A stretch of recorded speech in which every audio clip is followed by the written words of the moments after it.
And in these videos contained in this program, you will learn about functional concepts. Now, what are functional concepts? Functional concepts are usable common ideas that occur in a recurrent theme in different questions on the NCLEX. It can be applied to a variety of test situations in nursing exams. Let's have an example. For example, you're studying about sickle cell anemia. When you read about the topic in textbooks, it would actually take you around 5 or 10 pages to browse before you get a chance to really remember what are the most important things or concepts that you need to remember about the disease. But when you use functional concepts for sickle cell anemia, there's one single concept that you always need to remember when you're taking your test, and that is hydration. Let me give you some examples using this concept in a functional way. Remember, when you use functional concepts, you will only need to memorize one word and use that single word to answer 3 to 5 questions correctly and with confidence while taking your test. Let me prove that to you. Let's have an example. Upon admission of a 4-year-old child with sickle cell disease with vaso-occlusive crisis, the priority in nursing care is or should be A, elimination, B, nutrition, C, hydration, or D, protection. Remember, when a client has vaso-occlusive crisis, the main problem is that your blood vessels get clogged up with a thrombus formed by your sickled red blood cells that cling together and may potentially obstruct the passageway of blood. Then that makes a client more at risk for a cerebrovascular accident.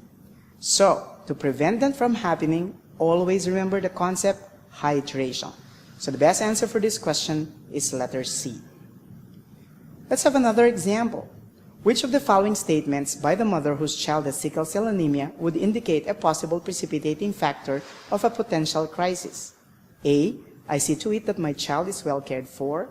B, I don't allow my child to go out of a room. C, I haven't given my child enough fluids in the last few weeks. Or D, I made him sleep earlier. Once again, remember the concept of hydration as your priority to prevent sickle cell crisis. So the answer is letter C.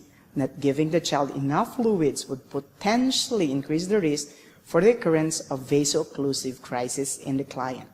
Now, how many answers did we answer so far correctly? You're right. 2 correct answers. Let's move on and add up some more. This is another example. A 5-year-old is hospitalized with vaso-occlusive sickle cell crisis and with pain in both of his lower extremities. In caring for the child during his sickle cell crisis, it is a priority for the nurse to implement measures to meet which of these goals? A, to prevent contractures. B, to prevent bleeding. C, to promote hydration.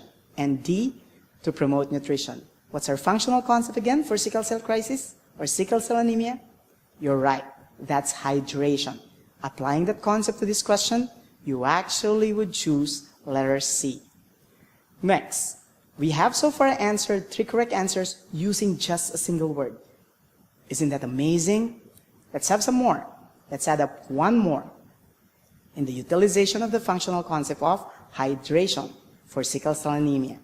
A 10-year-old is admitted to the hospital with sickle cell crisis, which patient goal is a priority for this child. The child with A, participate in daily aerobic exercise program. B, take an antibiotic until the temperature is 98.6 degrees Fahrenheit. C, increase fluid intake. Or D, utilize cold compress to control pain.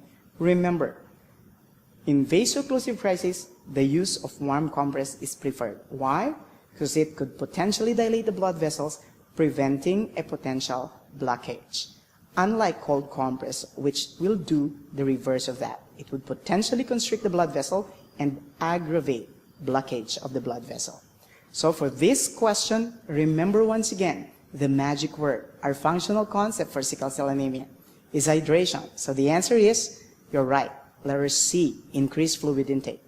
All in all, you were able to answer 4 questions correctly and with confidence, just using a single word.